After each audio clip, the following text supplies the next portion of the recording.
Lord Baelish, Votre Majesté.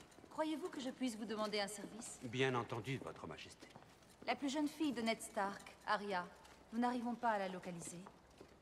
Si elle s'est échappée de la capitale, Winterfell semble sa destination logique. Pourtant, mes amis du Nord ne signalent aucune trace de sa présence. Curieux. Si nous décidons de négocier avec les Stark, cet enfant a de la valeur. Si quelqu'un la retrouve, vous savez ce qu'on dit sur les Lannister et leurs bêtes. Eh bien, vous pourriez demander à Varys où elle est. Il saura vous donner une réponse, mais faudra-t-il le croire? Moi-même, j'ai toujours eu du mal à faire confiance aux eunuques. Qui sait ce qu'ils veulent?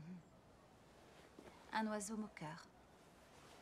Ainsi, vous avez créé votre propre emblème. Oui. Approprié pour un homme qui s'est fait lui-même et qui a tant de chansons à chanter. Content qu'à vous l'aimiez. Certaines personnes ont la chance d'être nées dans la bonne famille. D'autres doivent trouver leur propre voie. Jadis, j'ai entendu une chanson qui parlait d'un garçon aux moyens modestes. Il entra au service d'une famille très haut placée. Il tomba amoureux de la fille aînée.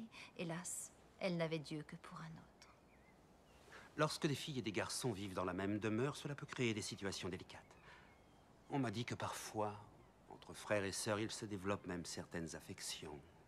Et quand ces affections deviennent de notoriété publique, alors là, c'est une situation délicate. À coup sûr. En particulier dans une famille très haut placée. Les familles très haut placées oublient souvent une vérité toute simple. J'ai pu le remarquer. Et quelle est cette vérité? Le savoir, c'est le pouvoir. Arrêtez-le! Tranchez-lui la gorge. Arrêtez! Attendez. J'ai changé d'avis. Maintenant, relâchez-le. Reculez de 3 pas. Retournez-vous. Fermez les yeux.